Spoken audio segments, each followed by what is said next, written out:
हाँ भैया, तो हम लोगों ने लास्ट क्लास में एल्केन की रिएक्शंस पढ़ी थी। Free radical substitution reactions of alkene करके पढ़ा था ना। एक reaction of alkane with Cl2H reaction of alkane with Br2H reaction of alkane with SO2Cl2H in presence of peroxide, reaction of alkane with Me3COClH ये किया था। Reaction of alkane with F2H भी किया था और I2H भी किया था। F2H एक्सप्लोसिव विगरस होती है, हाईली एक्सोथर्मिक होती है, इसलिए उसको नहीं कराते हैं। I2H वाली रिएक्शन एंडोथर्मिक होती है, रिवर्सिबल होती है, उसको करा सकते हैं by using certain oxidizing agent, है ना। जो HI जो बन रहा है उसको कंज्यूम करना शुरू कर दें, रिएक्शन फॉरवर्ड डायरेक्शन में चली जाएगी। आज हम आपको पढ़ाएंगे एल्कीन, है ना। लेकिन एक आध एल्केन की रिएक्शन रह गई है, उसे देख लो। एल्केन की एक रिएक्शन रह गई थी, रिएक्शन ऑफ एल्केन विद, देखो एल्कीन में भी आएगी, तो अब फ्लो में चल रहा है तो देख लो। तो लिखो reaction of alkane with tetraethyl lead in लिखो reaction of alkane with Cl2 as a reaction of alkane with Cl2 in presence of tetraethyl lead. Reaction of alkane with Cl2. Reaction of alkane with Cl2 in presence of tetraethyl lead. C2H5 whole 4 Pb है ना, at around 150 degree centigrade. Reaction of alkane with Cl2 in presence of tetraethyl lead at around 150 degree centigrade in dark. पूरा लिखना है, at around 150 degree centigrade in dark. dark को लिखना capital में, highlight कर लेना, बोल्ड कर लेना, ठीक है। डार्क में, अंधेरे में होती है। अभी तक सनलाइट में चल रही थी सारी रिएक्शन, हमने यहाँ पे सनलाइट लिया ही नहीं है ना भैया। डार्क में करानी है आपको रिएक्शन।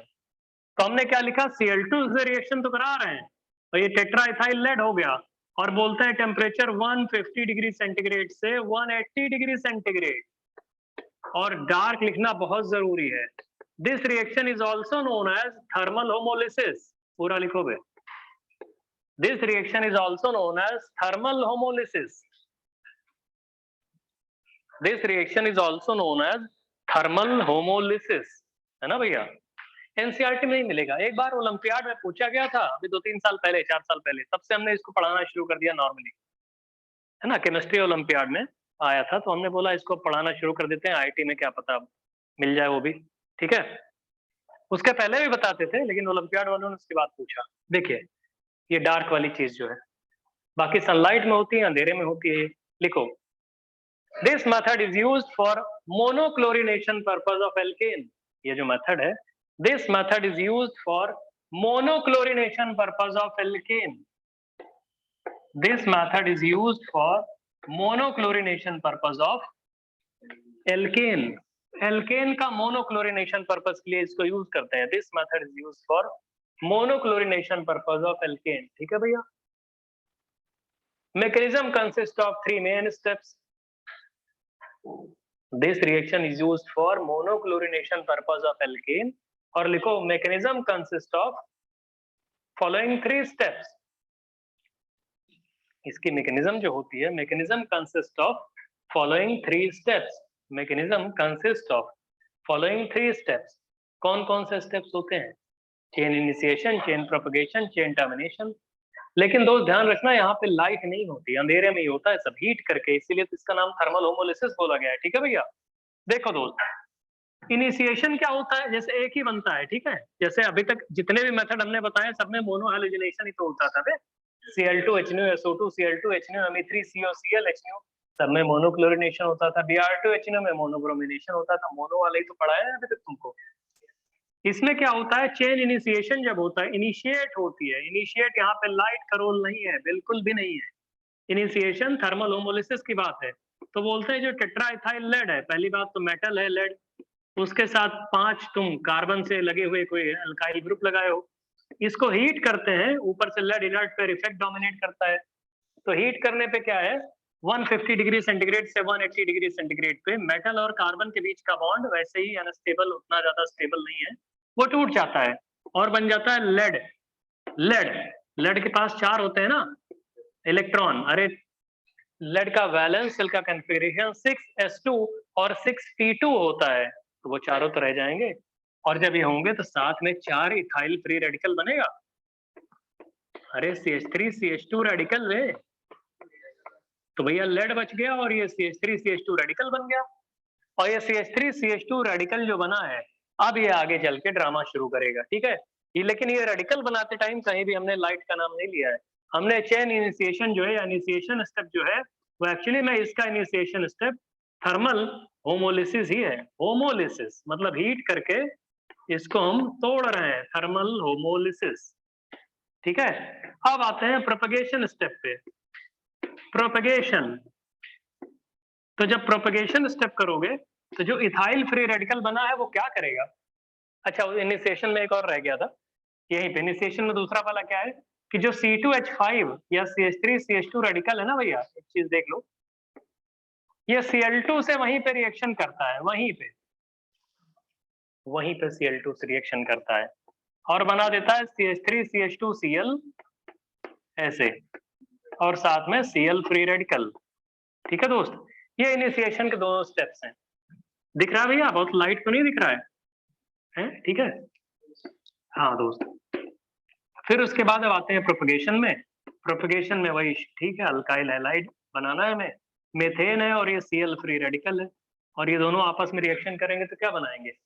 जैसे एज यूजुअल प्रीवियस केसेस में Cl2HNO Br2HNO वाले केसेस जो होता था, Cl2HNO वाले केस में, Na3COCl वाले केस में जो कल वाली क्लास में बताया था आपको, CH3 रेडिकल बनेगा, और दूसरे स्टेप में फिर ये CH3 रेडिकल फिर क्या करेगा? वो Cl2 को तोड़ना शुरू कर देगा। देखो एक सीक्वेंस कितना अच्छा से बना चला जा रहा है। बन जाएगा CH3Cl और साथ में क्या बन जाएगा? Cl radical. इसका मतलब एक बार तुम्हें थर्मल होमोलिसिस कराने की जरूरत है, लेड बन जाएगा, और ये टेट्रा इथाइल लेड को तोड़ने के बाद इथाइल रेडिकल Cl2 से रिएक्शन करके Cl रेडिकल, और फिर उसके बाद वो Cl रेडिकल अब इनिशिएशन स्टेप की जरूरत नहीं है, वो बार बार प्रोपगेशन स्टेप में रिपीट होता रहेगा। यही स्टेप रिपीट होगा। कब तक रिपीट होगा बे? जब तक या तो मेथेन ना फिनिश हो जाए या Cl2 फिनिश हो जाए। तो इसका मतलब है मेजर अमाउंट जो बन रहा है वो प्रोपगेशन स्टेप होने की वजह से हो रहा है। तो मेजर अमाउंट या प्रोडक्ट बनाने में एक तो मेथेन हो गया, ये लिमिटिंग हो सकता है, या Cl2। तो अगर पूरे मिक्सचर में प्रोडक्ट देखोगे तो सबसे ज्यादा नंबर ऑफ रिपीटेड स्टेप्स कौन से हैं?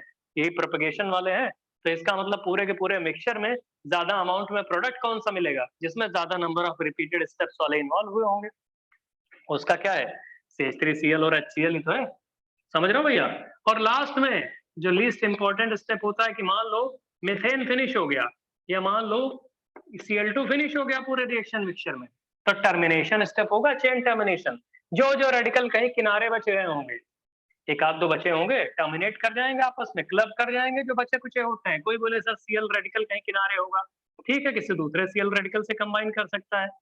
Cl रेडिकल हो सकता है CH3 रेडिकल से कंबाइन कर जाए, या जो किनारे कहीं बचा होगा CH3 रेडिकल वो कुछ ना पाए तो अपने ही CH3 से कंबाइन कर जाए, एंड सो ऑन, जितने भी वेरियस पॉसिबल कॉम्बिनेशंस हो सकते हैं। और टर्मिनेशन में हमेशा माइनर प्रोडक्ट ही बनेगा। लीस्ट इंपॉर्टेंट स्टेप है, जैसे हम आपको पहले भी बता चुके हैं। तो ये फ्री रेडिकल सब्स्टिट्यूशन का एल्केन का रिएक्शन का लास्ट रिएक्शन थी। एल्केन की free radical substitution reaction Cl2HNO से भी हो सकती है, Br2HNO से भी हो सकती है, SO2Cl2HNO in presence of peroxide भी हो सकती है, Me3COCl HNO भी हो सकती है, टेट्राइथाइल लेड इन डार्क भी हो सकती है एट हाई टेम्परेचर। समझ रहे हो भैया? हर एक के मैकेनिज्म आपको बता दिया है, और ये जितने भी मेथड्स हमने अभी आपको बताए हैं वो सारे के सारे मोनोहैलोजेनेशन पर्पस के लिए यूज होते हैं, या तो मोनोक्लोरिनेशन या तो मोनोब्रोमिनेशन। मोनोफ्लोरिनेशन इनमें से किसी मेथड को यूज नहीं करते हैं, क्योंकि अगर करने का कोशिश करते हैं तो एक्सप्लोसिव रिएक्शन होती है, नॉन कंट्रोल्ड रिएक्शन होती है, चेन रिएक्शन होती है, polyfluorination takes place, can not be controlled, highly exothermic, ऐसे करके हम आपको बता चुके हैं पिछली क्लास में। ठीक है भैया? आयोडीनेशन कराते हैं, रिवर्सिबल रिएक्शन होती है, HiO3 HNO3 ऐसे इन सबको लेके KiO3 लेकर रिवर्सिबल कर सकते थे, इरिवर्सिबल कर सकते थे। ठीक है दोस्त, इतना क्लियर हो गया? तो ये केमिकल रिएक्शन या free radical substitution of alkene की, इससे ज्यादा रिएक्शन तुम्हें एल्केन में हो ही नहीं सकती फ्री रेडिकल सब्स्टिट्यूशन वाली, जितनी आप नॉर्मली। अब है ना, किसी बुक में आपने कहीं 11th-12th में पढ़ा होगा जब कोचिंग करते रहे होगे। समझ रहे हो भैया? मतलब हम चाहते हैं कि कोई भी चीज छूटे ना, चाहे वो ओलंपियाड में आए हो, चाहे केवीपीवाई में आए हो। ठीक है, केवीपीवाई तुम्हें नहीं राइट करना है भाई, तो लेकिन फिर भी वो सब आईआईटी वाले पूछते हैं, वो क्वेश्चंस रिपीट होते हैं। ठीक है दोस्त, अगली रिएक्शन बताएं आप, कौन सी रिएक्शन लिखवाई थी अगली हमने? फ्री रेडिकल सब्स्टिट्यूशन हो गया, सारे कहानी लिख ली पूरी, बहुत बढ़िया दोस्त। हाँ, और क्या बताएं आपको? नेक्स्ट वाला एल्कीन पढ़ाना है। अरे एक आध रिएक्शन और है, लिखो रिएक्शन ऑफ है। हाँ, रिएक्शन ऑफ एल्केन विद डायजोमेथेन, एक रिएक्शन छूट गई थी ना, ये बता रहे हैं। Reaction of alkane with diazomethane with diazomethane, क्या होता है डायजोमेथेन? है भैया CH2N2, बहुत प्यारा दोस्त। हाँ, CH2N2 को बोलते हैं लोग डायजोमेथेन। ऐसे CH2N2 लिख लो इसको, इसका स्ट्रक्चर कुछ और होता है, अभी बाद में बताएंगे जब आपको कार्बीन पढ़ाएंगे। फिलहाल अभी ऐसे देखो, CH2N2 डायजोमेथेन, ये क्या होता है? डायजोमेथेन जब एल्केन से रिएक्शन करता है तो एल्केन का होमोलॉग बना देता है। होमोलॉग जानते हो? जैसे बता रहे हैं, होमोलॉग नहीं जानते? अरे CH3 है, एथेन है। इसकी रिएक्शन जब तुम कराओगे CH2N2 के साथ तो मेरे दोस्त ये बना देगा प्रोपेन, CH3 CH2 और CH3 साथ में रिलीज कर देगा N2 गैस। तो भैया एथेन और प्रोपेन के होमोलॉग नहीं होते? दो ऐसे हाइड्रोकार्बन जो CH2 से डिफर करते हैं, CH2 जैसे इसमें एक CH2 एक्स्ट्रा आ गया, तो इन्हें क्या बोलते हैं? होमोलॉग नहीं बोलोगे? तो इन्हें बोलते हैं होमोलॉग, ये एथेन और प्रोपेन को। तो दो ऐसे हाइड्रोकार्बन या मॉलिक्यूल जो CH2 से डिफर करते हैं उन्हें हम लोग क्या बोलते हैं? होमोलॉग हो जाएगा। ठीक है, तो एथेन प्रोपेन हो गया। अब कोई बोले ठीक है सर आपने लिख तो दिया, अब ये बताइए हमको कि हम सोच रहे हैं कि चलो हम फिर से एथेन लिख दें। बोलोगे अभी तो एथेन लिखे हो। अरे हमारा मन कर रहा है लिखने का, हम फिर से एथेन लिख दें और फिर हम उसके ऊपर लिख दें CH2N2। बोलोगे रिपीटेड रिएक्शन है। लो, इस CH2 पे स्टार लगा दिया। स्टार का मतलब ये कार्बन 14 कर दिया, इसका नाम रख दिया कोई। इस कार्बन की मतलब लेवलिंग कर दी, हमें पता है ये कार्बन जहां जहां जाएगा हमें पता लग जाएगा। जैसे ट्रांसमीटर लगा देना होता है ना, किसी को ठप्पा लगा दो, साले के ऊपर मोहर लगा दो, अब जहां जाएगा वो हो जाएगा। तुम बोलोगे सर बनेगा तो प्रोपेन ही। लो हम यहाँ प्रोपेन बना देते हैं। कोई बोले कहाँ पे है ये कार्बन, इन तीनों में कौन सा है बे ये? N2 गैस भी बन जाएगी, कौन बताएगा? साले ऑनलाइन वाले कोनो बोलते नहीं, इनको हम हटा देंगे इससे, चाहे ना ये लोग चुपचाप बैठे रहते हैं, रोज गाली सुनते हैं तब भी नहीं बोलते हैं ये लोग, चुपचाप उधर बैठे रहते हैं, ये नहीं कुछ रेस्पॉन्ड करें। टाइम पास करने के लिए पढ़ने आते हैं ये लोग, प्रिपरेशन कर रहे हैं आईटी। बताओ दोस्त। हाँ, टर्मिनल में, अच्छा बहुत प्यारा दोस्त, इनका कहना है टर्मिनल में, ये जानते हैं खैर इसलिए बोल रहे हैं। जो लोग नहीं पढ़े हैं वो नहीं कह पाएंगे। तो ये किनारे वाला है। कोई बोले कैसे, तो हम आपको बता दें, जो ये हाइड्रोकार्बन होते हैं इसमें CC बॉन्ड में कभी इंसर्शन नहीं होता। इसमें जो ये CH2 ग्रुप है, अरे CH2N2 में से क्या हो रहा है, N2 गैस निकल जा रही है और ये CH2 इंसर्ट कर रहा है। तो इस CH2 का इंसर्शन एक्चुअली में CC बॉन्ड में नहीं होता, इस CH2 का इंसर्शन CH बॉन्ड में होता है। तो CH बॉन्ड क्या है? ये किनारे वाला CH ले लो, ये वाला CH ले लो, ठीक है, दोनों आइडेंटिकल CH है। तो हमारा मन कर रहा है हम ऐसे CH2 और H ले लें और इसी CH में इंसर्ट कर दें इसको। तो CH में क्या इंसर्ट कर रहे हो भैया? CH2 इंसर्ट कर रहे हो ना। तो CH2 इंसर्ट कर रहे हो तो ये किनारे इस H को लेके क्या कहा जाएगा? वो CH3। समझ में आ गया दोस्त? ये हो जाएगा, नहीं समझे? वैसे कोई बोले सर हमने प्रोपेन लिखा हुआ है। हाँ दोस्त, प्रोपेन लिखा है हमने, CH3 CH2 CH3। कोई बोले सर इसमें बताओ CH2N2 से कराएं तो क्या क्या पॉसिबिलिटीज है? बोलोगे सर CH, अब दो डिफरेंट टाइप के CH हो गए, नहीं हो गए? अरे एक CH ये है, एक CH ये है, तो दो प्रोडक्ट बनने के चांस है। एक क्या बनेगा? Normal butane. अगर डायरेक्टली तुमने लेंथ में ऐड कर दिया उसको तो क्या बनाओगे दोस्त? नॉर्मल ब्यूटेन बन जाएगा, साथ में N2 गैस। कोई बोले नहीं सर हम मिडिल वाले CH में H के C और H के बीच में इंसर्ट करेंगे, तो क्या बना दोगे बताओ दोस्त? आइसो ब्यूटेन नहीं बनाओगे? आइसोब्यूटेन बन जाएगा। N2 गैस तो निकलेगी, लेकिन क्या समझ में आ रहा है कहाँ पे? तो इसको लिख लीजिए कि अभी और भी डिटेल में जब कार्बीन आपको पढ़ाएंगे ना, कार्बीन CARBEN कार्बीन तो और डिटेल में मिलेगा डायज़ोमीथेन के बारे में। अभी फिलहाल के लिए आप याद करो कि जहां पे CH बॉन्ड होता है, CC में कभी इंसर्शन नहीं होता है, CH में इंसर्शन होता है।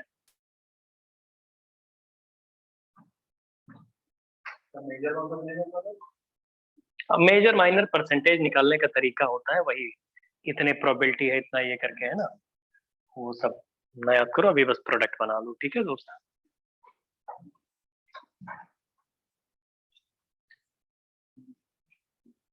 ठीक है भैया?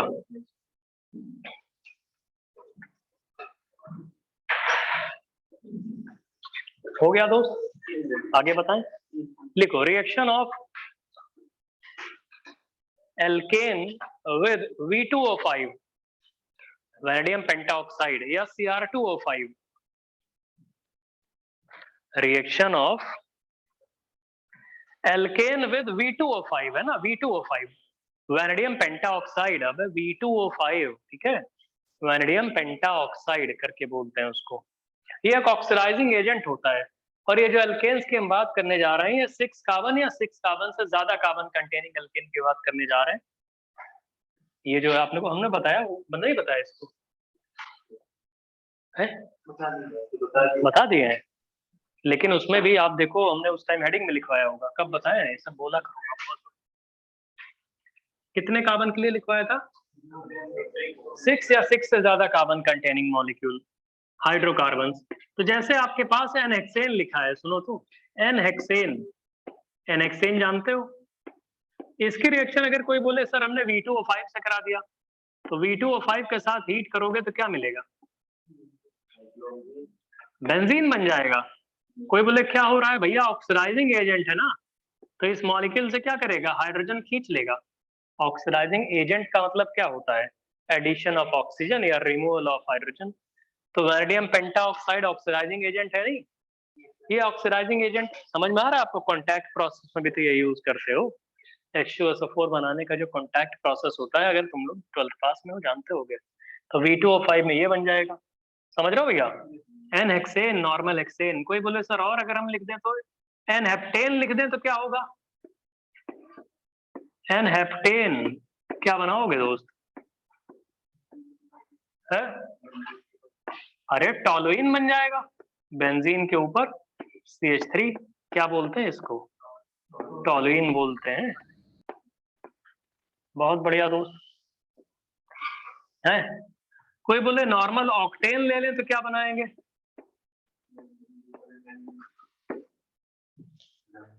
चार प्रोडक्ट बनेंगे। कौन से 4 प्रोडक्ट बनेंगे?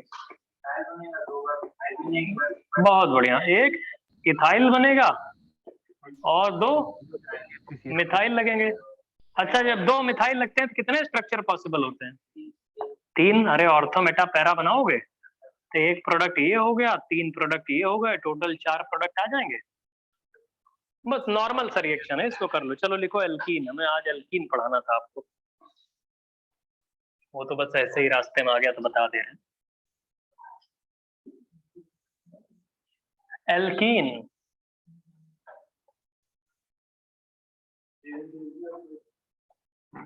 अरे वो तो पिछली क्लास में बताया था, आइसोमराइजेशन के लिए होता है कि जैसे आपका नॉर्मल ब्यूटेन है ना, AlCl3 HCl के साथ हीट कर दो तो नॉर्मल ब्यूटेन कन्वर्ट हो जाएगा आइसो, उसमें आइसो ग्रुप लग जाएगा, है ना? समझ आ रहा है भैया? आइसोब्यूटेन। एल्कीन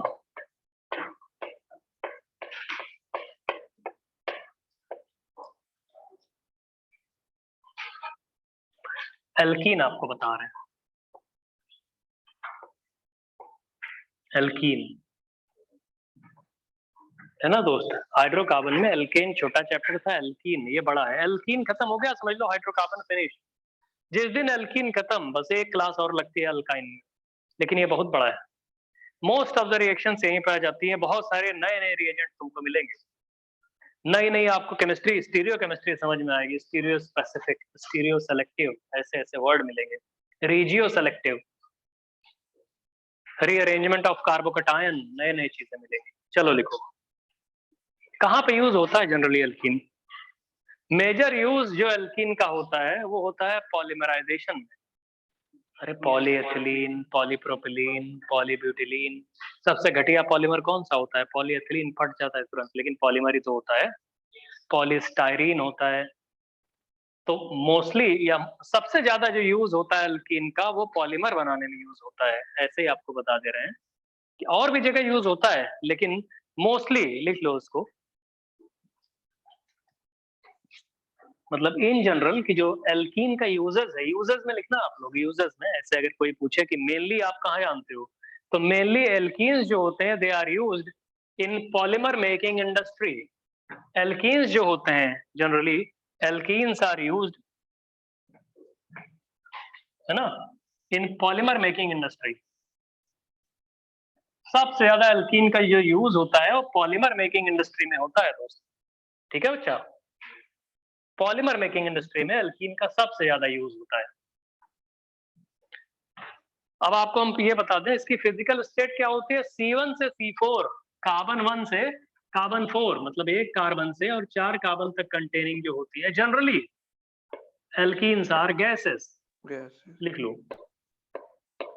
तो C1 से C4 alkenes generally are gases. Generally अब भाई बहुत सारी कंडीशंस पे भी डिपेंड करता है, टेम्परेचर प्रेशर पे भी डिपेंड करता है, लेकिन जनरली C1 से C4 आर गैसेस। C5 से,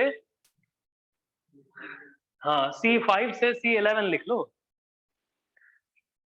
है ना, C5 से C11 लाइट लिक्विड्स, हाइड्रोफोबिक होते हैं, ये सब हाइड्रोफोबिक होते हैं, पानी से रिपेल करने वाले। C5 से C11 लाइट लिक्विड्स, C5 से C11 की बात कर रहे हैं, लाइट लिक्विड्स। और C12 ऑनवर्ड्स ये लाइट वैक्सी सॉलिड्स होते हैं, सब हाइड्रोफोबिक होते हैं, लाइट वैक्सी सॉलिड्स। अब इसी पे पिल ना जाना कि नहीं आपने गैस बोला तो गैस ही होगा, लिक्विड बोला लिक्विड ही होगा, एक आध इधर उधर होते हैं भैया, टेम्परेचर प्रेशर के कंडीशन, उसकी स्ट्रक्चरल पॉसिबिलिटी हम तो जनरली ऐसे बता दे रहे हैं। ठीक है दोस्त, ये हो गया। लिखिए, method of preparation of alkene, method of preparation of alkene, method of preparation of alkene, method of preparation of alkene, method of preparation of alkene. ठीक है दोस्त, लिखिए, बाय कंट्रोल्ड रिडक्शन, पहला वाला method, by controlled reduction, by controlled reduction, by controlled reduction of alkyne, by controlled reduction of alkyne using, by controlled reduction of alkyne using, ठीक है, इसमें दो पार्ट लिखने हैं, ए पार्ट और बी पार्ट। यूजिंग, पहला वाला लिंडलार कैटलिस्ट,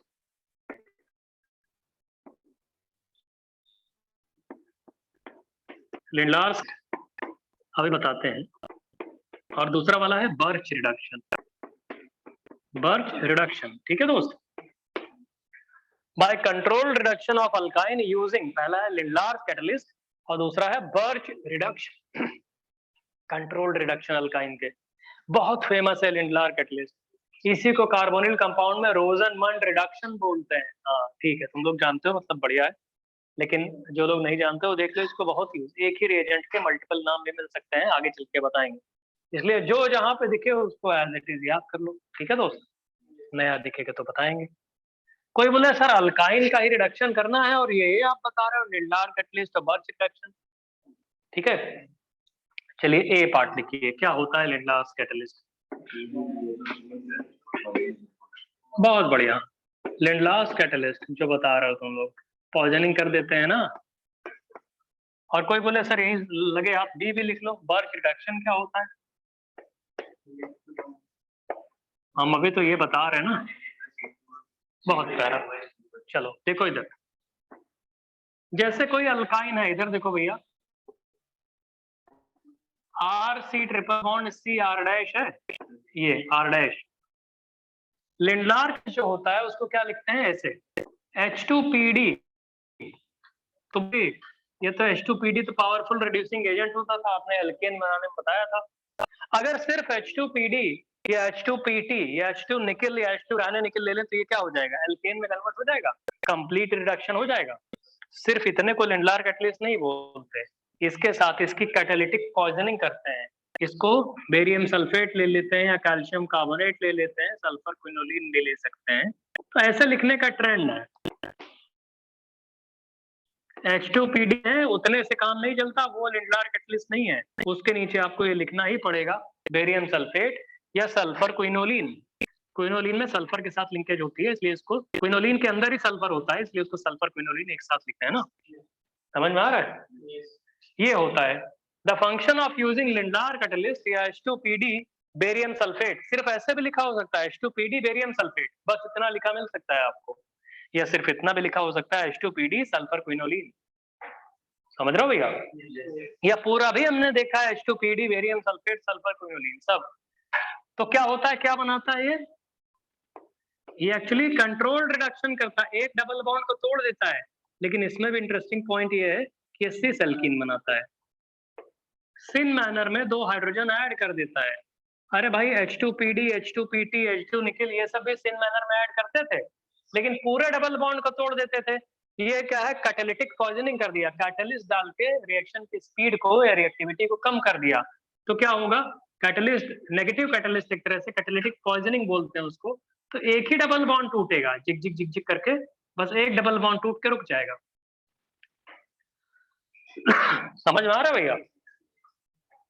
तो लिख लो बेरियम सल्फेट या sulphur quinoline is used for catalytic poisoning purpose.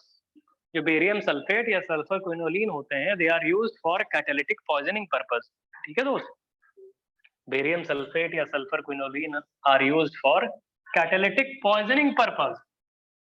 Catalytic poisoning purpose, catalytic poisoning purpose. और ये जो प्रोडक्ट बनता है वो सिस एल्कीन बनता है। इसका मतलब ट्रिपल बॉन्ड टूटा और ट्रिपल बॉन्ड टूट के एक H और एक H मिल गया, लेकिन दोनों H जो मिल रहे हैं वो सेम साइड में आके लग रहे हैं। डबल बॉन्ड अभी भी मेंटेन रहेगा, लेकिन एक डबल बॉन्ड टूट के, 3 डबल बॉन्ड तो 2 डबल बॉन्ड थे ना, एक डबल बॉन्ड टूट जाएगा और सिन मैनर में 2 H लग जाएंगे। इसे बोलते हैं सिस एल्कीन, और ये होता है लिंडलार कैटलिस्ट का मेन फंक्शन। कंट्रोल्ड रिडक्शन है। अगर आपने नीचे बेरियम सल्फेट या कैल्शियम कार्बोनेट या सल्फर क्विनोलिन ना लिया होता कि पूरा रिड्यूस होकर कहां पहुंच जाता है, एल्केन में। कंप्लीट रिडक्शन डबल बॉन्ड का हो जाता है एल हाइड्रोकार्बन्स में, यहाँ पे यहीं आके रुक जाएगा। ठीक है भैया? अब एक और चीज देखो, इसमें इतना क्लियर हो गया सबको? ठीक। अगर कोई बोले सर हम यहीं पे, सपोज करो हमारा मन कर रहा हम ये ले लेते 2 butyne CH3C triple bond CH3, और ऐसे थेरेटिकली इस क्वेश्चन को हम बता रहे हैं, हम ले लेते D2PD ले लेते, D2 ड्यूटेरियम ले लेते, सिर्फ क्वेश्चन ऐसे D2 है, ये D2 बोले ड्यूटेरियम, और वही नीचे बेरियम सल्फेट ले लेते। ये हमारा मन कर रहा है कि हम पूरा ही लिख दें बेरियम सल्फेट और सल्फर क्विनोलिन, एस क्विनोलिन लिखा जाता है, सल्फर है उसमें, क्विनोलिन के अंदर सल्फर होता है एटम। क्या बनाओगे D2PD के केस में? अबे ट्रांस टू ब्यूटीन बनाओगे कि सिस टू ब्यूटीन बनाओगे, ये बताओ। हाँ तो सिस टू ब्यूटीन टाइप से बनाओगे ना। हाँ तो सिस आइसोमर बनेगा, सिन या सिस आइसोमर इसका आएगा, ट्रांस नहीं बनता। क्लियर हो गया? दोनों रिएक्शन लिख लो, जल्दी करो, दोनों रिएक्शन लिखो। ठीक भैया? कोई बोले सर हम ये ले लेते हैं, अगर CH3C ट्रिपल बॉन्ड CH, और यहाँ पे हम ले लें इसकी रिएक्शन ऐसे D2PD, एक बार D2PD ले लें, क्या बनाओगे, और एक बार इसी की reaction CH3C triple bond CH के साथ साथ D2PD के साथ साथ हमने वही बेरियम सल्फेट और बेरियम सल्फेट ले लिया या सल्फर क्विनोलिन ले लिया, क्या बनाओगे भैया पहले वाले में? पहले वाले में क्या? एल्केन। कौन से एल्केन? CH3 CD2 और CHD2। बहुत बढ़िया दोस्त, CHD2 है आखिरी में, CHD2। और दूसरे वाले में क्या बनाओगे? कौन से एल्कीन? सिस की ट्रांस। साले सिस कहां से बनेगा? सिस ट्रांस वाला स्टेट ही नहीं है। बोल दो एल्कीन बनेगी, सिस ट्रांस नहीं कह सकते। नहीं समझ रहे हो भैया? कह सकते हैं, कह सकते हैं वैसे। अरे डी लगेगा ना, हमने गलत बता दिया आपको। इधर देखो, यहाँ पे H करोगे तो इन दोनों जगह तो डी आएगा, सिस एल्कीन आएगी, ये सिस एल्कीन बनेगी। है दोस्त? बताओ बच्चा, हो जाएगा? yes. बनाओ। बहुत बढ़िया दोस्त, बनाओ। अब ये रिएक्शन के बारे में बताना चाह रहे हैं, स्टीरियोकेमिस्ट्री इसकी। जल्दी इसको कॉपी कर लो।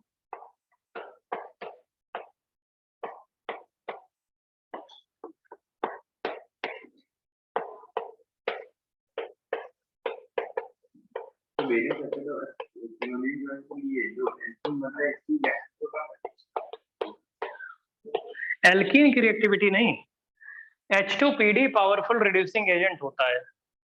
उसका रिड्यूसिंग बिहेवियर कंट्रोल करने के लिए, सीज करने के लिए, पॉइजनिंग करने के लिए, उसको जहरीला कर दोगे तो रिएक्शन का रेट कम हो जाएगा, इस तरीके कहा जाता है। ठीक है, तो उसको बोलते हैं कैटालिटिक पॉइजनिंग।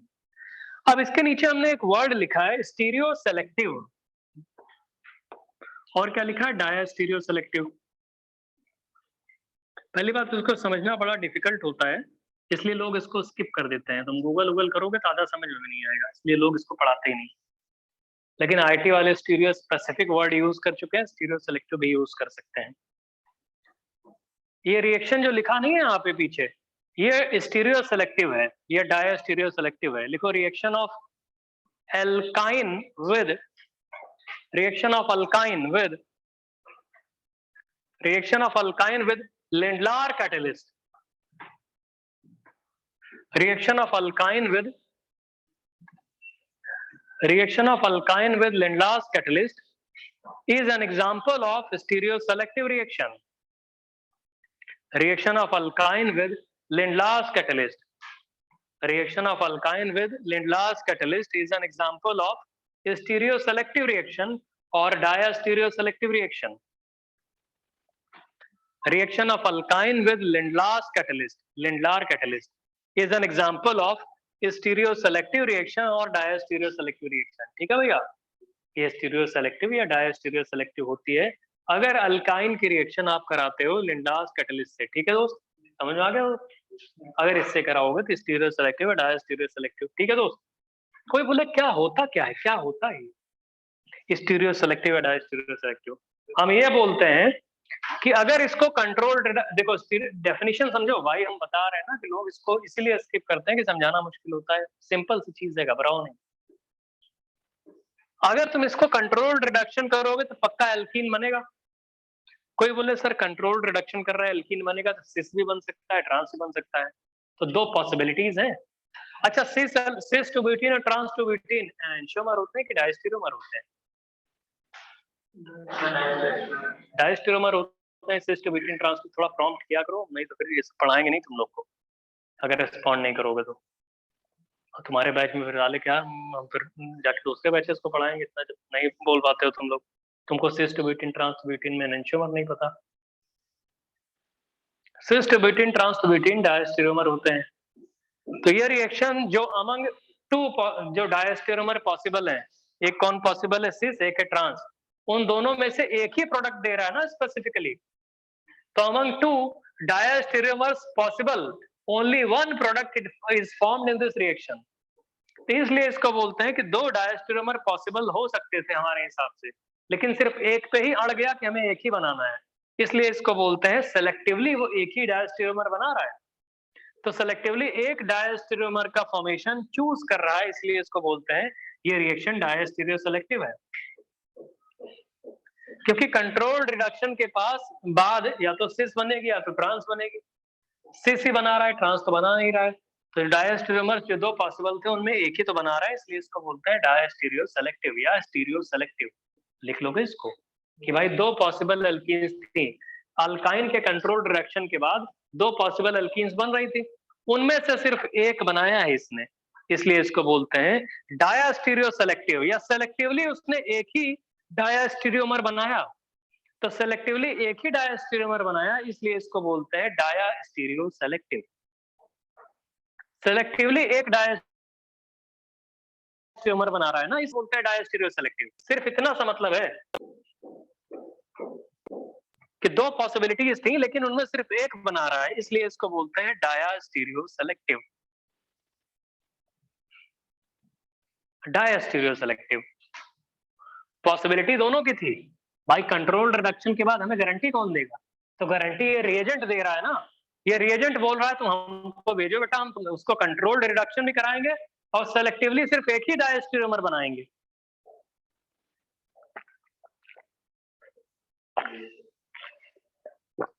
तो ये क्वालिटी है इसकी, रिएजेंट की क्वालिटी है। मॉलिक्यूल तो बेचारा रिड्यूस होने के लिए बैठा है, वो बोल रहा है रिड्यूस करके जो मन करे वो बना लो। जब तुम ऐड कर ही रहे हो हाइड्रोजन, तो चाहे सिस बनाओ चाहे ट्रांस बनाओ, ठीक है। रिएजेंट बोलेगा नहीं हम स्टीरियो सेलेक्टिव है या स्टीरियो सेलेक्टिव, ठीक है। ये होता है।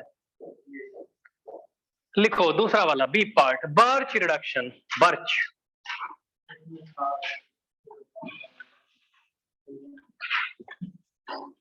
बर्च रिडक्शन, बर्च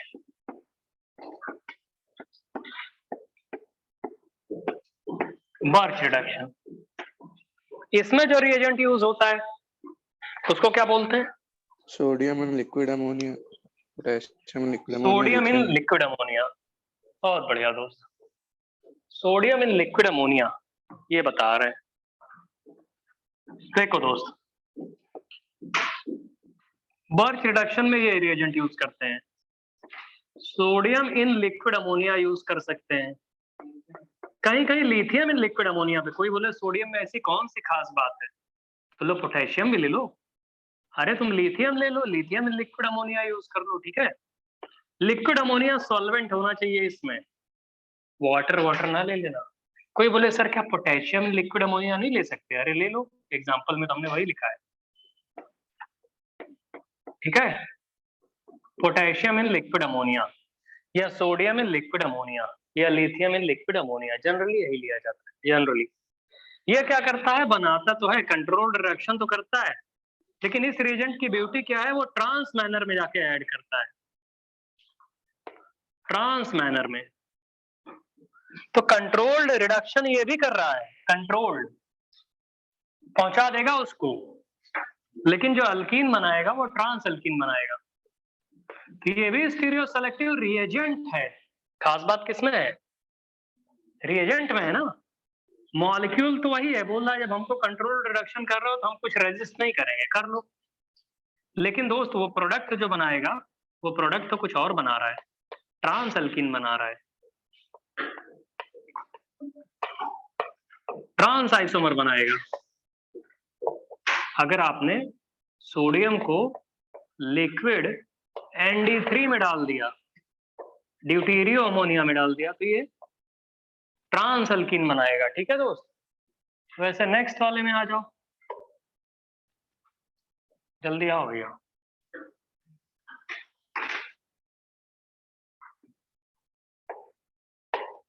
सोडियम इन liquid ammonia,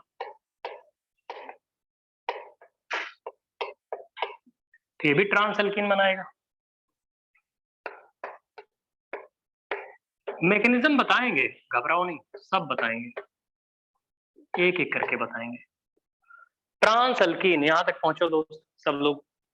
lithium liquid ammonia या सोडियम लिक्विड अमोनिया या जनरली कहीं कहीं पोटेशियम लिक्विड अमोनिया ले सकते हैं, और ये ट्रांस अल्कीन बनती है, ठीक है दोस्त। डी लिए हुए हो तो ड्यूटेरियम लग जाएगा, H लिए हुए हो तो हाइड्रोजन लग जाएगा, और ये रिएक्शन भी स्टीरियो सेलेक्टिव होती है या डायस्टीरियो सेलेक्टिव होती है। स्टीरियो सेलेक्टिव या डायस्टीरियो सेलेक्टिव? स्टीरियो सेलेक्टिव होती है रिएक्शन या डायस्टीरियो सेलेक्टिव होती है? इसका मतलब है कि कंट्रोल्ड रिडक्शन में 2 हाइड्रोजन ऐड करने हैं, तो अल्काइन बोलेगा दोनों ऐड कर लो, तुम्हारा मन करे सिस बनाओ, तुम्हारा मन करे ट्रांस बनाओ। लेकिन दोस्त जो ये रिएजेंट है, इस रिएजेंट की खास बात है, ब्यूटी है उसकी, कि वो या तो सिस बनाएगा तो ट्रांस बनाएगा, डिपेंडिंग अपॉन आपने क्या रिएजेंट लिया हुआ है, ठीक है। तो अगर आपने लिंडलार कैटलिस्ट लिया हुआ है तो सिस अल्कीन बनाएगा, और ये lithium liquid ammonia, sodium liquid ammonia लिया है तो क्या बनाएगा? ट्रांस अल्कीन बनाएगा, ठीक है दोस्त। ये लिथियम लिक्विड अमोनिया के लिए भी लिखना शुरू करो। This reagent as well is stereo selective और diastereo selective in nature. This reagent as well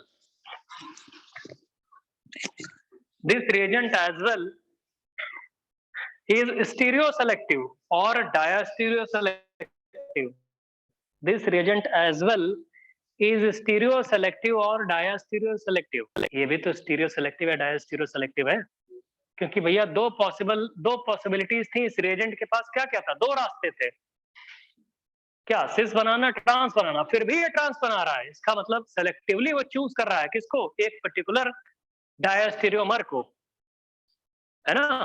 तो पर्टिकुलर डायस्टीरियोमर को सेलेक्ट कर रहा है, इसलिए इसको भी डायस्टीरियो सेलेक्टिव या स्टीरियो सेलेक्टिव वो रिएजेंट बोलते हैं, रिएजेंट, ठीक है दोस्त।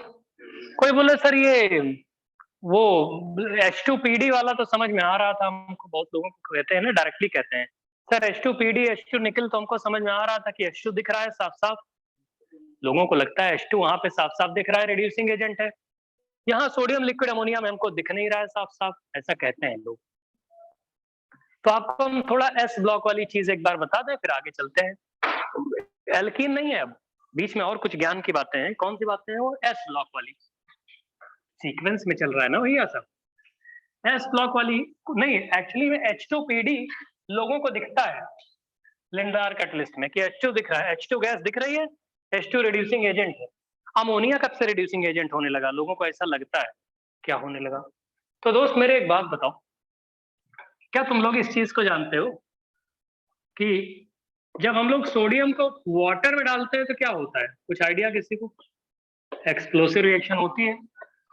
क्या बनता है दोस्त? क्या H2 गैस बनती है? तो इसका मतलब है सोडियम वाटर में अगर रिएक्शन करता है तो ठीक है, NaOH बनाता है, H2 गैस बनाता है, ये H2 गैस रिड्यूसिंग एजेंट की तरह बिहेव कर सकती है। तो कोई बोले सर ऐसा क्यों होता है? क्योंकि सोडियम रिएक्टिव मेटल होता है, एक्टिव मेटल होता है ना, वाटर में H होता है, निकाल देगा उसको। तो लोग ये बोलते हैं सर हमको लग रहा है कि अमोनिया में जब जाएगा तो अमोनिया से भी H निकाल देगा, क्या बना देगा? H2 गैस और NaNH2। बिल्कुल होती है ये रिएक्शन, लेकिन लेस विगरस होती है, होती दोनों है। तो ये क्या हाइड्रोजन आपको दिख रहा है? बताओ दोस्त। पहली वाली कुछ ज्यादा ही फास्ट होती है, वाटर में तो एकदम भयानक तरीके होती है, दूसरी वाली भी होती है। लेकिन इसी में एक और खास बात है एस ब्लॉक वाली, कि आपको ये पता है कि कोई भी अल्कली मेटल, आपको ये चीज तो आइडिया होगा ही थोड़ा बहुत, नहीं है तो फिर से देखो कि लिक्विड अमोनिया का जो कलरलेस सॉल्यूशन होता है, आपको पता है लिक्विड अमोनिया किस कलर का है? लिक्विड अमोनिया जो होता है वो कलरलेस सॉल्यूशन होता है। रुक जाओ भी, कलरलेस एंड नॉन कंडक्टिंग होता है। लिक्विड अमोनिया कलरलेस और नॉन कंडक्टिंग सॉल्यूशन है, एस ब्लॉक की चीज है, देख लो, हमें ये पढ़ाना है, आगे चल के कहीं ना कहीं मिलेगा। कलरलेस और नॉन कंडक्टिंग सॉल्यूशन है ये, ठीक। बोलते हैं जब इसमें कोई अल्कली मेटल डालते हैं इसमें, या अल्कलाइन अर्थ मेटल डालते हैं, क्या मतलब है इसका? अरे आप ये डाल दो, सोडियम डाल दो, आपका मन करे आप पोटेशियम डाल दो, आपका मन करे कैल्शियम डाल दो, एटसेट्रा, ठीक। क्या मतलब है? लिक्विड अमोनिया में कोई अल्कली मेटल या कोई अल्कलाइन अर्थ मेटल ऐड करते हैं तो ये हाईली कंडक्टिंग हो जाता है और ब्लू कलर्ड हो जाता है। बोलते हैं ये सॉल्यूशन ब्लू इन कलर हो जाता है, ब्लू इन कलर, और ये हाईली कंडक्टिंग भी हो जाता है। बोलोगे ऐसा क्या हो गया कि भैया लिक्विड अमोनिया खुद कलरलेस था, नॉन कंडक्टिंग था, जैसे ही आपने ये metals lithium, sodium, potassium etcetera add किए तो हाईली कंडक्टिंग भी हो गया। ये पढ़े हो ना इस ब्लॉक में, हाईली कंडक्टिंग, और ये ब्लू कलर हो गया। तो बोलते हैं कि भैया सोडियम जैसे आयनाइज करता है Na+ और इलेक्ट्रॉन में, भाई पोलर प्रोटिक सॉल्वेंट है, रादर पोलर सॉल्वेंट है अमोनिया। तो ठीक है, मान लो सोडियम आयनाइज कर गया Na+ और इलेक्ट्रॉन में, तो जो Na+ होता है उसमें अमोनिया के साइड से, नाइट्रोजन के साइड से, नाइट्रोजन पे डेल्टा- होता है, x number of nitrogen surround कर लेते हैं। जैसे Na+ में आपने देखा होगा हाइड्रेशन एनर्जी जानते हो, हाइड्रेशन एनर्जी पानी में डालते हैं तो किसी भी कटायन या आनायन को, तो भैया ऐसे ही नाइट्रोजन पे डेल्टा- होता है। नाइट्रोजन पे डेल्टा- है तो हम लोग बोलते हैं जब सोडियम दिखेगा उसको तो नाइट्रोजन अपने डेल्टा- वाले साइड से, है ना, NH3 में नाइट्रोजन के ऊपर डेल्टा- है तो अपने डेल्टा- वाले साइड से इसको सराउंड करेगा। तो जैसे वहां पे हाइड्रेशन एनर्जी बोलते थे, अरे वाटर सराउंड करता था उसको, तो यहाँ पे तो सोडियम और नाइट्रोजन के बीच में प्लस- है, इंटरेक्शन होगा, इसको बोलते हैं अमोनिएटेड कटायन। अमोनिएटेड कटायन बोलते हैं इसको, अमोनिएटेड कटायन। ठीक है दोस्त, तो जो बोलते हैं कि भाई ये सोडियम को या पोटेशियम को या कैल्शियम को जब इसमें अमोनिया में डालते हैं तो अमोनिएटेड कटायन बन जाता है। x number of cation Na+ को सराउंड कर लेते हैं। कैसे सराउंड करते हैं, सोडियम पे पॉजिटिव चार्ज है, NH3 में नाइट्रोजन पोलर होता है, नाइट्रोजन पे डेल्टा- आता है, नहीं समझ रहा हूँ, ऐसे नाइट्रोजन पे H होते हैं, नाइट्रोजन पे डेल्टा- होता है, हाइड्रोजन पे क्या होता है डेल्टा+ और डेल्टा+ आता है बच्चा, तो अपने डेल्टा- की तरफ से ये सराउंड कर लेता है Na+ को। वैसे ही जब इलेक्ट्रॉन आता है, क्योंकि सोडियम आयनाइज हुआ है ना, तो Na+ बना इलेक्ट्रॉन, इलेक्ट्रॉन को भी y नंबर ऑफ NH3 उसमें हाइड्रोजन के साइड से उसको सराउंड कर लेते हैं, तो इसका नाम होता है अमोनिएटेड कटायन। रुक जाओ, अमोनिएटेड कटायन हो जाता है ये, और नीचे वाले क्या नाम हो जाता है, अमोनिएटेड इलेक्ट्रॉन। ठीक है दोस्त, और यही अमोनिएटेड इलेक्ट्रॉन का कलर जो होता है वो ब्लू होता है। कोई बोले ब्लू कलर इस पूरे सॉल्यूशन का क्यों है, तो बोलोगे blue colour is because of ammoniated electron. और बोले कंडक्टिविटी किस लिए है, तो बोलोगे कि both ammoniated electron and ammoniated cation. ठीक है, तो इसका मतलब है कि भैया ये रिएक्शन होती है, साथ साथ H2 गैस भी निकलती है। तो आज के बाद कोई तुमसे पूछे कि भाई हमने सोडियम, पोटेशियम, कैल्शियम इन सब में से किसी को लिक्विड अमोनिया में डाल दिया, तो लिक्विड अमोनिया में डालने के बाद क्या होगा, तो बोलोगे अमोनिएटेड कटायन बनेगा, अमोनिएटेड इलेक्ट्रॉन बनेगा। ठीक है दोस्त, और साथ में H2 गैस भी निकलेगी, ये रिएक्शन भी थोड़ी थोड़ी हो रही होती है। ठीक, अमोनिएटेड कटायन, अमोनिएटेड इलेक्ट्रॉन और H2 गैस। तो ये S ब्लॉक की प्रॉपर्टी है जो पता होना चाहिए। अमोनिएटेड कटायन कैसे लिखते हैं, ऐसे लिखते हैं। अमोनिएटेड इलेक्ट्रॉन को लिखना होगा तो कैसे लिखोगे, भाई H वाले साइड से ये इसको अट्रैक्ट करेगा ना, H वाले साइड से करेगा तो क्या लिखोगे, NH3 ऐसे लिखा जाएगा, N पे डेल्टा- और H पे क्या आएगा, डेल्टा+। तो डेल्टा+ वाले साइड से इसको सराउंड करेगा ये। वैसे कहीं और भी तो होंगे ऐसे ही NH3, बताओ भैया, तो ये इसको सराउंड करेगा, और कहीं NH3 होगा वो H वाले डेल्टा+ से इसको सराउंड करेगा। तो जैसे सॉल्वेशन या हाइड्रेशन होता है, NH3 में H के ऊपर डेल्टा+ है, समझ में आ रहा है कि नहीं आ रहा है दोस्त। तो कुल मिला के अमोनिएटेड कटायन और अमोनिएटेड इलेक्ट्रॉन वाला ये कॉन्सेप्ट है। इसको क्यों बताया, एक्चुअली बर्च रिडक्शन में lithium liquid ammonia, sodium liquid ammonia, potassium liquid ammonia use किया गया है। तो हमने बोला कि लाइक वाटर, जैसे सोडियम को जब वाटर में डालते हैं तो हाईली एक्सोथर्मिक रिएक्शन होती है, H2 गैस निकलती है, NaOH बनता है। तो उससे less vigorous, less exothermic reaction होती है जब सोडियम को लिक्विड अमोनिया में डालते हैं, H2 गैस निकलती है, NaNH2 बनता है। ठीक है, कोई बोले और क्या होता है, होता यह है कि जब लिक्विड अमोनिया में आप डालते हो क्या, लिथियम, सोडियम, पोटेशियम, ये सारी चीजें, लिथियम भी ले सकते हो, लिथियम, सोडियम, पोटेशियम। तो liquid ammonia colourless non conducting solution है, लेकिन जैसे ही उसमें सोडियम, पोटेशियम ये सब चीजें डाली जाती है, इनमें से कोई चीज, तो वो हाईली कंडक्टिंग हो जाता है, ब्लू कलर के भी हो जाता है, और blue colour of solution is because of ammoniated electron. लिख लोगे इसको? जल्दी लिखो, जल्दी बनाओ, जल्दी बनाओ। वो तो साथ में एक सपोर्टिंग आपको हम लग रहा था कि हमको शायद नहीं पता, कि तुम लोग नहीं जानते होगे, इसलिए बता दिया। एस ब्लॉक की चीज जानते हो तो अच्छा है। ठीक है दोस्त, एस ब्लॉक वाली चीज भी इसी बहाने रिवाइज हो जाएगी। कॉपी करते रहो इसको, जल्दी बना लो। लिख लो, अच्छा हम जो बता रहे हैं वही लिख लो। लिखो, liquid ammonia is a colourless and non conducting solution. Liquid ammonia is a colourless and non conducting solution. Liquid ammonia is a colorless and non-conducting solution. Liquid ammonia is a colorless and non-conducting solution. Liquid ammonia is a colorless and non-conducting solution. When, लिखो इसमें, when an alkali metal, when a S block metal, ऐसे लिखो S block metal, सारे S block वाले नहीं लेकिन ठीक है, when a S block metal is added to it, when a S block metal is added to it, it become highly conducting and blue in color.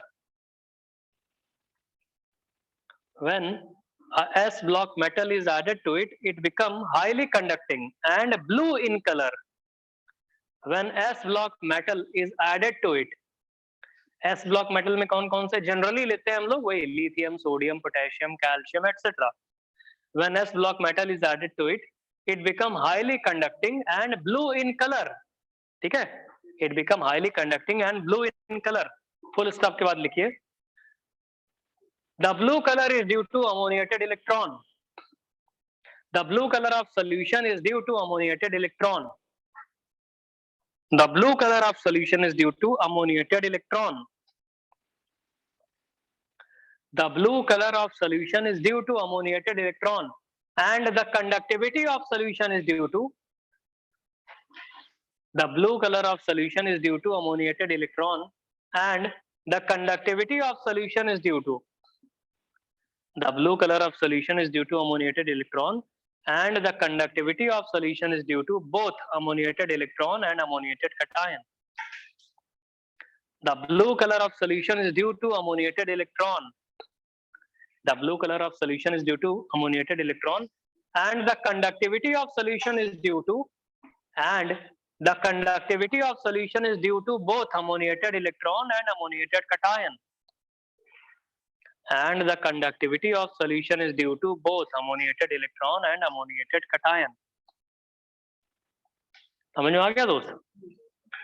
तो अगर आपसे IT में आज के बाद क्वेश्चन पूछे कि हमने सोडियम को लिक्विड अमोनिया में डाल दिया है ना, तो क्या क्या बनेगा?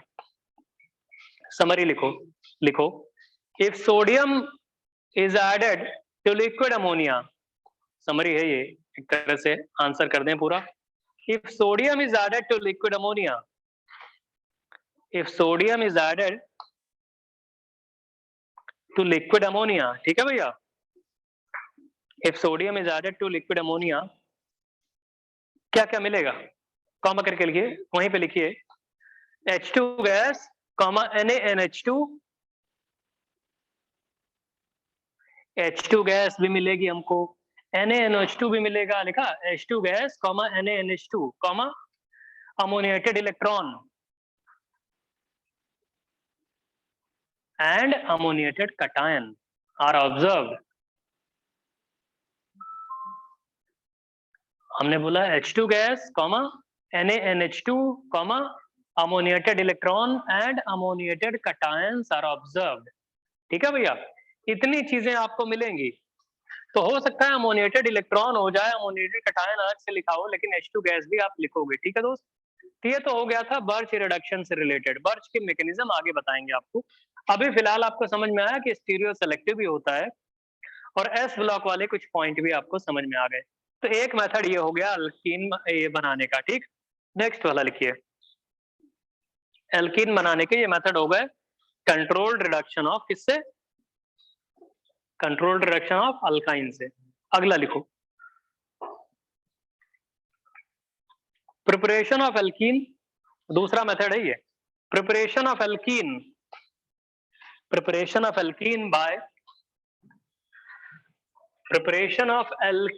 by dehydration of alcohol.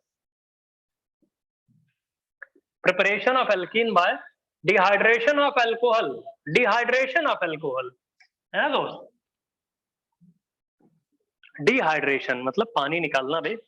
Preparation of alkene by dehydration of alcohol using conc H2SO4 or conc H3PO4 etc. Preparation of alkene by dehydration of alcohol using conc H2SO4. Dehydration of alcohol using conc H2SO4 or conc H3PO4 etc.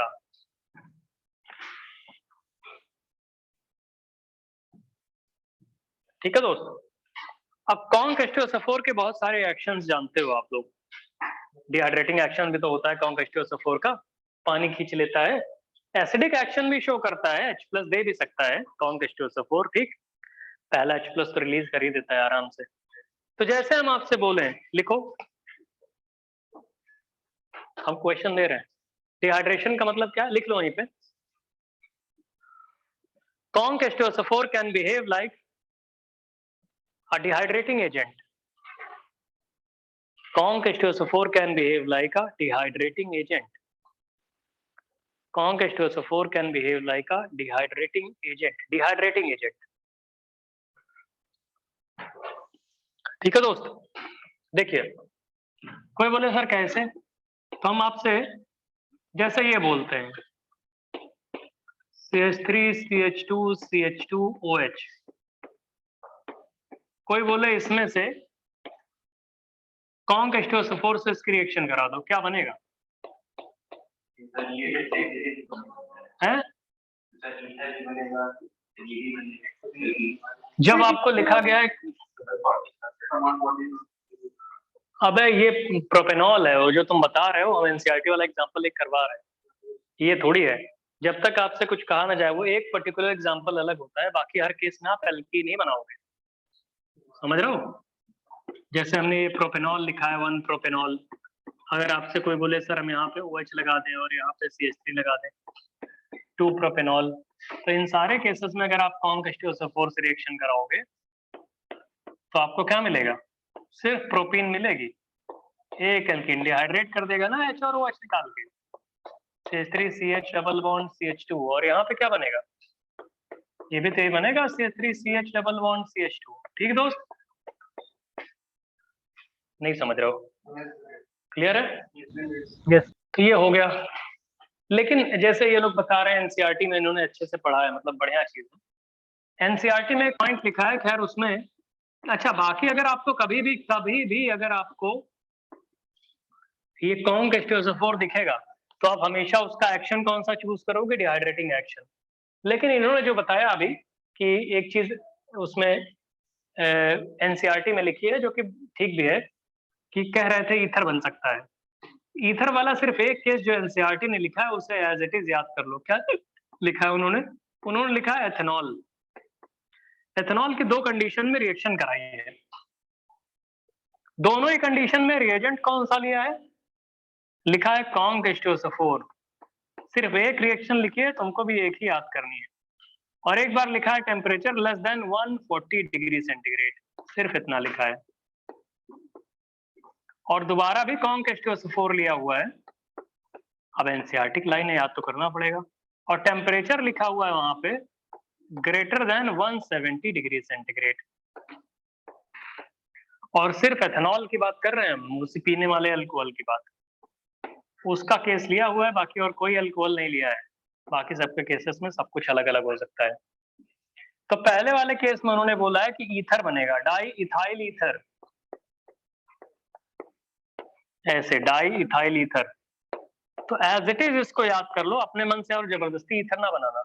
और दूसरे वाले case में simple सा उन्होंने alkene बना दिया है, ethene. ठीक है. तो ये पहला वाला है जो आपको एनसीईआरटी वाला एग्जांपल बता रहे हैं, इस पे याद कर लो। जेई मेन वाले पूछेंगे तो एज इट इज यही डिट्टो सेम पूछेंगे। जेई मेन वाले और भी पूछते हैं डिहाइड्रेशन ऑफ अल्कोहल में, लेकिन एथेनॉल के अलावा और कहीं किसी का टेम्परेचर एनसीईआरटी में मेंशन नहीं है। तो आप लोग सिर्फ और सिर्फ क्या बनाओगे जब भी कॉन्क H2SO4 दिखेगा? एल्कीन बनाओगे, ईथर नहीं बनाओगे। ठीक है दोस्त, कॉपी करो, एनसीईआरटी वाली चीज भी कॉपी करो, बाकी नॉर्मली ऊपर जो भी लिखा हुआ है उसको कॉपी करो। कोई बोले और कोई एग्जाम्पल हमें दिख रहा है भैया, और कोई एग्जाम्पल कहीं पे लिखा हुआ है, हम क्या बनाएंगे? जैसे हमारे पास ये लिखा है साइक्लोपेंटेनोन, यहाँ पे लगा दें हम OH, इसको हम कर दें कॉन्क H2SO4 के साथ, क्या बनाओगे? क्या बनाओगे?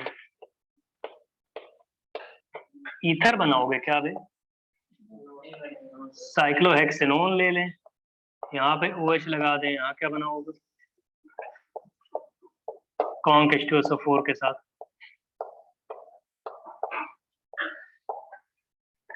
बताओ क्या बनाओगे इस वाले केस में? साइक्लोपेंटीन बनाओगे और थोड़ी कुछ बनाओगे, अल्कीन ही बनेगा इसमें। और लास्ट वाले में बहुत बढ़िया, साइक्लोहेक्सीन बन जाएगा। ईथर वाला खेल सिर्फ एक वाले में होता है, उसी एनसीईआरटी में जो एग्जांपल लिखा है वही टेम्परेचर की बात है। अब कोई बोले सर ठीक है आपने ये ईथर एनसीईआरटी वाला केस कंसिडर किया, लेस देन 140 डिग्री सेंटीग्रेड पे क्या है? ईथर। ग्रेटर देन 170 पे क्या है? इथीन। कोई बोले इनके बीच में होगा तो भाई दोनों बनेंगे। कोई बोले 140 डिग्री सेंटीग्रेड से 170 डिग्री सेंटीग्रेड के बीच में एथेनॉल और कॉन्क H2SO4 करो तो दोनों बनेंगे। तो कभी भी एग्जाम में अगर आपको दिखे कॉन्क H2SO4 और अल्कोहल तो क्या बनाओगे भैया? एल्कीन बनाओगे। एथेनॉल का केस दिखेगा तो थोड़ा केयरफुली देखना, क्योंकि एनसीईआरटी ने लिखा है ना, तो पूछ भी सकते हैं, इवन पूछा भी है, टेम्परेचर स्पेसिफिक होता है वो। ठीक है, कितना कॉपी कर लिया? नीचे वाले दोनों किए? होते हैं, इसमें HSO4 आ जाता हूँ। फिर से बोलो दोस्त, क्या कह रहे हो? सर एक केस 110 डिग्री वाला भी तो होता है एनसीईआरटी में, जिसमें HSO4 आ जाता हूँ। अबे वो KHSO4 है, वो ग्लिसरॉल की रिएक्शन है, वो ऑक्सैलिक एसिड जो बनाने की बात कर रहे हो ना तुम, 110 डिग्री सेंटीग्रेड, ये वो ग्लिसरॉल की रिएक्शंस में है वो। Yes sir, yes. इसमें कहाँ है वो, अल्कोहल में थोड़ी। ठीक है भैया, कुछ और पूछ रहे थे ऑनलाइन वाले, कुछ पूछ रहे थे। ये हो गया? कोई बोले ठीक है भैया हमने बना दिया। अब आगे आता है कि सर एक बात बताइए हमको, कुछ और इसे बता दें। लिखो पहले, स्टेटमेंट तो लिखवा दें। देखो, formation of more stable alkene, इसमें आपको लिखना है formation of more stable alkene, formation of more stable alkene और मोर सब्स्टिट्यूटेड एल्कीन। जो जो स्टेटमेंट हम बोल रहे हैं पूरा लिखना। Formation of more stable alkene और more substituted alkene, formation of more stable alkene और मोर सब्स्टिट्यूटेड एल्कीन और Saytzeff alkene, SAYT, SAYTZEFF, SAYTZEFF, Saytzeff alkene, more stable alkene और मोर सब्स्टिट्यूटेड एल्कीन, और उसी को बोलते हैं Saytzeff alkene, is always favoured in dehydration of, is always favored, formation of more stable alkene is ZF alkene is always favored in dehydration of alcohol with conc H2SO4. in dehydration of alcohol with conc H2SO4, ठीक है? Dehydration of alcohol conc H2SO4 से करेंगे तो मोर stable alkene या सेटजेफ alkene, ठीक है, सेटजेफ alkene या सेटजेफ product भी बोलते हैं उसको, ठीक, उसे बोलते हैं कि हमेशा बनाते हैं जब dehydration of alcohol conc H2SO4 से करेंगे तो। ठीक दोस्त, क्यों बनाते हैं अभी बताएंगे। तो हम जैसे आपसे पूछे कि हमारे पास ये लिखा है CH3CHOH और यहाँ पे CH2 और ये CH3, इसकी रिएक्शन conc H2SO4 से करा दो, बताओ क्या बनाओगे? हाँ लिख तो लो फिर कॉपी में, जब बता रहे हो तो लिख लो।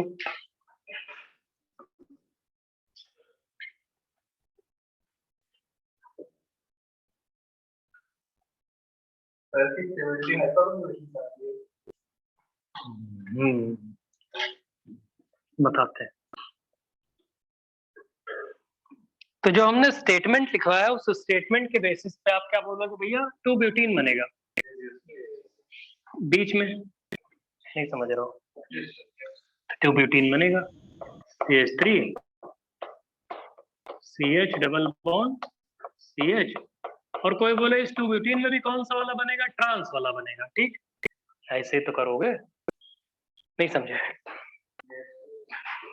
तो बहुत कुछ अभी रह गया है इसमें कि सर बीटा एच निकलेगा कैसे निकलेगा क्या होगा, एक एक करके बताते हैं। लिखिए मैकेनिज्म। मैकेनिज्म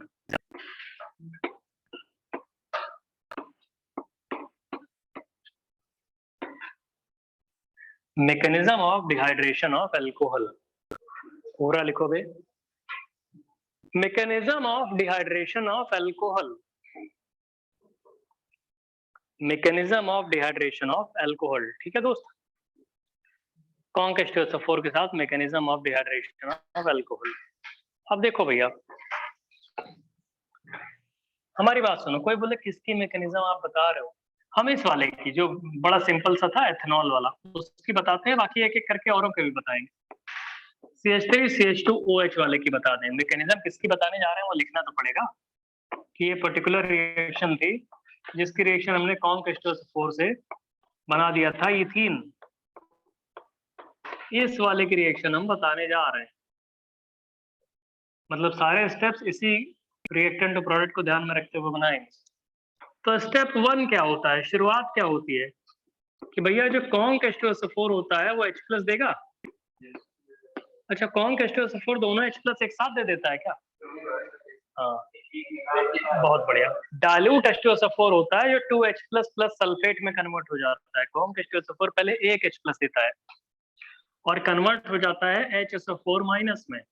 HSO4 माइनस को अगर फिर से पोलर प्रोटिक मीडियम नहीं मिला तो ये एक वीक एसिड की तरह बिहेव करेगा, लेकिन अगर वाटर में डाल दोगे तो फिर से ये स्ट्रॉन्ग एसिड की तरह बिहेव करता है, ऐसा आपको बताया जा चुका है। बहुत प्यारा दोस्त। तो ये हो गया कौन के H2SO4 का एक्शन। अब जो होता है ये तो हो गया शुरुआत का एक्शन है ना, इलेक्ट्रोफाइल बन गया। फिर क्या होगा, जो आपने एथेनॉल लिया हुआ है CH3 CH2 और क्या लिया है OH, इसमें ऑक्सीजन के पास दो लोन पेयर है कि नहीं? एक लोन पेयर ये है, एक लोन पेयर ये है। ये जब कौन के H2SO4 वाले H+ के बगल में आएगा तो कौन के H2SO4 जब डालोगे इसमें एथेनॉल में तो H+ को देखेगा तो ऑक्सीजन का लोन पेयर क्या करेगा, उसको कोऑर्डिनेट कर देगा। कोऑर्डिनेट बॉन्ड क्या होता है, किसी भी लोन पेयर कंटेनिंग स्पीशीज का किसी भी इलेक्ट्रॉन डेफिशिएंट स्पीशीज पे pair of electron coordination coordinate bond कहलाता है। फील्ड ऑर्बिटल है ये वेकेंट ऑर्बिटल में कोऑर्डिनेट कर देगा। तो कोऑर्डिनेट करने की वजह से जो डोनर एटम होता है उसके ऊपर क्या चार्ज आ जाता है, पॉजिटिव चार्ज आ जाता है।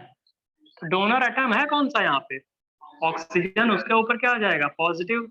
एक लोन पेयर अभी भी बचा रहेगा, एक H नया वाला आ गया, एक H पुराना वाला है, समझे कि नहीं।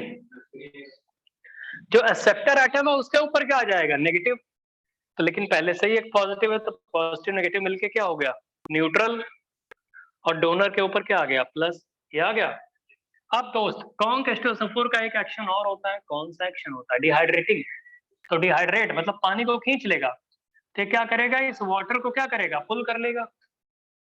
सपोर्टिंग इसमें रोल किसका आएगा कि ऑक्सीजन ज्यादा इलेक्ट्रोनेगेटिव है, तो ये क्या करेगा, उसके ऊपर से पॉजिटिव चार्ज है, तो क्या करेगा, पेयर ऑफ इलेक्ट्रॉन लेके भाग जाएगा। अबे जो ज्यादा इलेक्ट्रोनेगेटिव होता है वो पेयर ऑफ इलेक्ट्रॉन लेके जा सकता है ना, तो जब वो पेयर ऑफ इलेक्ट्रॉन लेके निकल गया डिहाइड्रेटिंग एक्शन, तो ये क्या निकल जाएगा, माइनस वाटर निकलेगा, क्योंकि due to dehydrating action of water, minus water और dehydrating action of H2SO4, water निकल गया पेयर ऑफ इलेक्ट्रॉन लेके। तो जो बचेगा उसको क्या बोलोगे, क्या वो कार्बोकटायन है? Yes sir. हाँ दोस्त, ये कार्बोकटायन बनेगा। इस कार्बोकटायन के रिस्पेक्ट में H भी तो है अल्फा पोजीशन पे, है कि नहीं? तो ये इसको बोलेंगे कार्बोकटायन है। अभी ये बहुत इंटरेस्टिंग चीज है, एक एक करके सुनो। ये कार्बोकटायन है। अब क्या होता है, अभी तक तुमने जो कॉन्क एक आया था उसका एक H+ यहाँ पे यूटिलाइज कर लिया था, उसका HSO4 माइनस खाली घूम रहा है। अभी बोलेगा भैया हमारे एक पार्ट को तुमने रिएक्ट करवा दिया, हमको खाली घुमा रहे हो, हमको भी रिएक्ट कराओ। तो ये कार्बोकटायन बोलेगा दोस्त HSO4 माइनस, तुम आओ हमारे पास, हमारा एसिडिक H ले जाओ। अब एक बात बताओ, एसिडिक H इसको निकालना है, बेस तो है ये। कोई बोले कॉन्क H2SO4 ने H+ दिया मतलब कॉन्क H2SO4 एसिड है, पावरफुल एसिड है। HSO4 माइनस क्या है, वीकेस्ट बेस है, बहुत वीक बेस है। लेकिन दोस्त ये जो कार्बोकटायन लिखा हुआ है आपने, क्या ये कार्बोकटायन तुमको समझ में नहीं आ रहा है? बहुत ज्यादा स्ट्रॉन्ग एसिड है। एसिड का मतलब क्या होता है, सुनो। एसिड का मतलब होता है जो इजीली H+ रिलीज करते, यही तो होता है।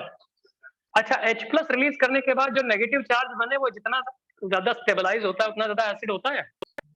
एसिडिक स्ट्रेंथ का क्या मतलब होता है, किसी मॉलिक्यूल से हाइड्रोजन को H+ के फॉर्म में निकालो तो जो नेगेटिव चार्ज बचेगा वो सबसे ज्यादा स्टेबलाइज होना चाहिए। इस मॉलिक्यूल में खास बात यह है कि अगर तुमने इस हाइड्रोजन को H+ के फॉर्म में निकाला तो यहाँ पे नेगेटिव बनेगा, वो नेगेटिव इस पॉजिटिव के साथ डबल बॉन्ड बना लेगा।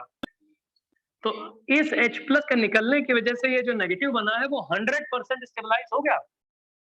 भाई आप H2SO4, HClO4, HNO3 इन सबको एसिड बोलते हो। एसिड बोलते हो तो क्या कहते हो, क्योंकि उनका नेगेटिव चार्ज रेजोनेंस स्टेबलाइज हो जाए।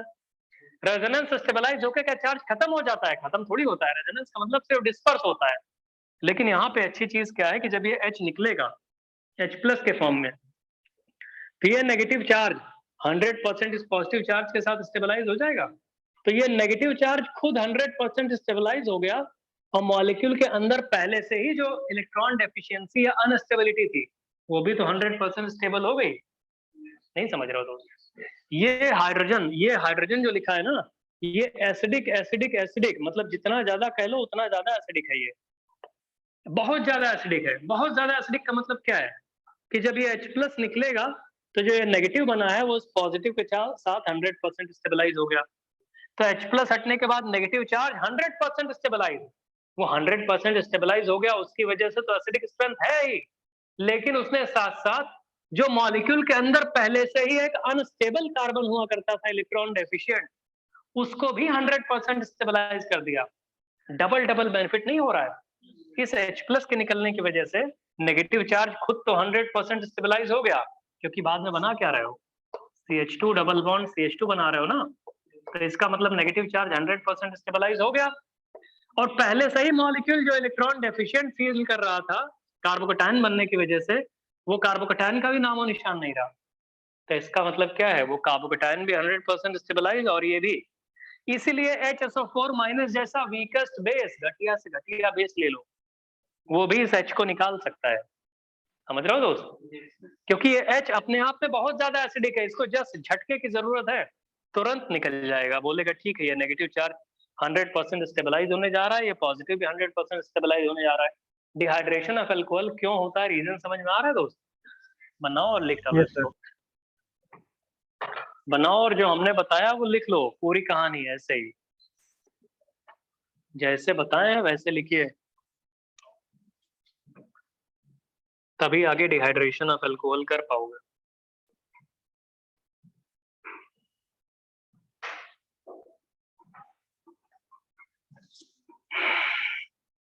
समझे भैया?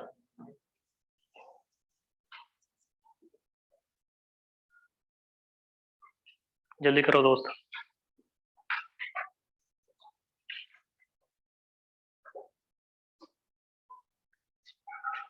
मॉर्निंग वाली क्लास ज्यादा सही रहती है, अरे दोपहर वाली क्लास एकदम हालत खराब कर देती है। तुम लोग मॉर्निंग में आए थे? आज क्लास कितने बजे से स्टार्ट हुई थी? 11 से। लो, सुबह सुबह ये लोग खराब कर दिया आज।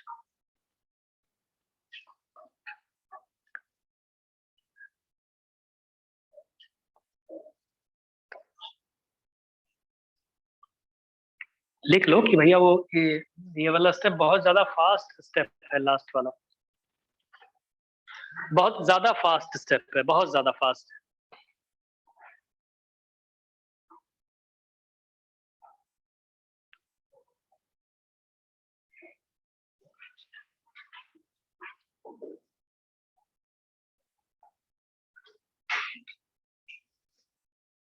ठीक है दोस्त, जल्दी करो।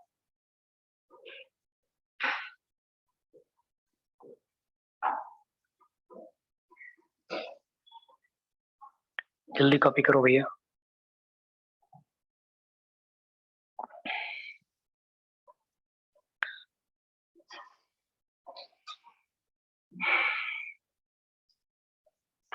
तो इसमें लिख लीजिएगा कि भैया after dehydration of alcohol formation of carbocation. हाँ पहले इतना लिखो, लिखो जल्दी से।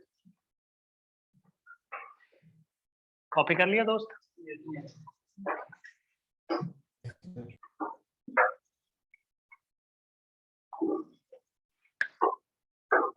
लिखो इन डिहाइड्रेशन ऑफ अल्कोहल, थोड़ा सा थेरेटिकल पॉइंट्स लिखो।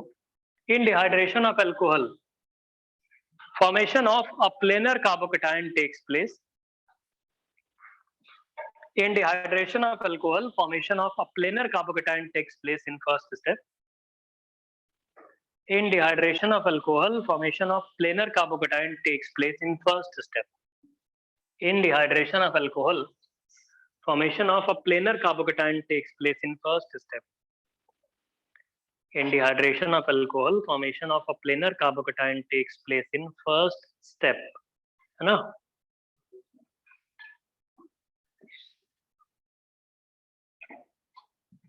अब इसके बाद यही तो बना, ये planar carbocation takes place in first step dehydration of alcohol के बाद। अब इसके बाद इंपॉर्टेंट पॉइंट लिखवाने जा रहे हैं कि कार्बोकेटाइन के रिस्पेक्ट में जो अल्फा कार्बन्स होते हैं उनसे लगे हुए हाइड्रोजन्स बहुत ज्यादा एसिडिक होते हैं। नहीं समझ रहे हो?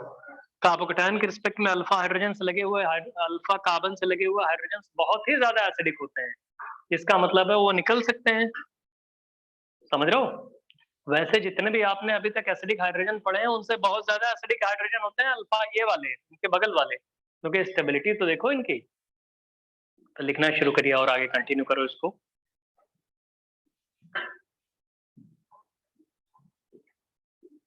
Alpha hydrogens with respect to a carbocation, alpha hydrogens जो होते हैं, alpha hydrogens with respect to a carbocation are highly acidic in nature. Alpha hydrogens with respect to a carbocation, alpha hydrogen with respect to a carbocation, alpha hydrogens with respect to a carbocation are highly acidic in nature, है ना? Highly acidic in nature. Alpha hydrogens with respect to a carbocation are highly acidic in nature. ठीक है? Reason क्या लिखोगे? क्योंकि उसके निकलने के बाद शायद आपने लिख लिया, नहीं लिखो तो अब लिख लो। रीजन क्या है उसका? क्योंकि अगर तुमने H हटाया तो जो नेगेटिव चार्ज बनेगा वो 100% स्टेबलाइज हो जाएगा और कार्बोकेटाइन भी 100% स्टेबलाइज हो जाएगा इस H+ के निकलने की वजह से। ये रीजन है उसका कि भैया अगर आप लोगों ने कार्बोकेटाइन बना दिया तो कार्बोकेटाइन के रिस्पेक्ट में अगर पहला वाला आप देखोगे, अल्फा H निकालोगे तो नेगेटिव चार्ज भी H+ हटाने की वजह से नेगेटिव चार्ज भी 100% स्टेबलाइज हो जाएगा और जो पॉजिटिव चार्ज था वो तो 100% स्टेबलाइज हो ही जाएगा। ठीक है दोस्त? ये पूरी कहानी होती है, बना लोगे वैसे ही। अब इसमें हम आगे बताने जा रहे हैं आपको एक एग्जांपल और, फिर उसके बाद आपको बताएंगे, नहीं है वो रीअरेंजमेंट ऑफ कार्बोकेटाइन बताना है हमको। रीअरेंजमेंट ऑफ कार्बोकेटाइन हमको उसमें बताना पड़ेगा, साइकिल भी रीअरेंज होती है वो भी बताना पड़ेगा, है ना? समझ में आ रहा है दोस्त? तभी पढ़े हो rearrangement of carbocation, hydride shift और ये सब करके, मिथाइल शिफ्ट, हाइड्राइड शिफ्ट, है ना? रिंग एक्सपेंशन होता है, रिंग कॉन्ट्रैक्शन भी होता है, वो बताएंगे, वो नेक्स्ट क्लास में बताएंगे। हो नहीं पाए, वो हमें 2 घंटे कंटिन्यू चाहिए, उसमें ब्रेक हो जाएगा तो हो नहीं पाएगा ना दोस्त। अब आप लोग डाउट पूछना है वो डाउट पूछो, आज डाउट सेशन रखेंगे। क्लास पढ़ाने वाला भैया ऑनलाइन वालों अभी बंद करते हैं, अब ये लोग डाउट पूछेंगे, तुम लोग को पूछना हो तो फिर पूछ लेना आके, बाकी नेक्स्ट क्लास में कल शुरू करेंगे, ठीक है। अब हटा रहे हैं, ठीक है दोस्त, थैंक यू। अब तुम लोग चलो डाउट शुरू कर दो अपने। आज की क्लास में डाउट ऑनलाइन वालों बंद कर रहे हैं इसको, क्योंकि ये लोग ऑफलाइन वाले डाउट पूछेंगे।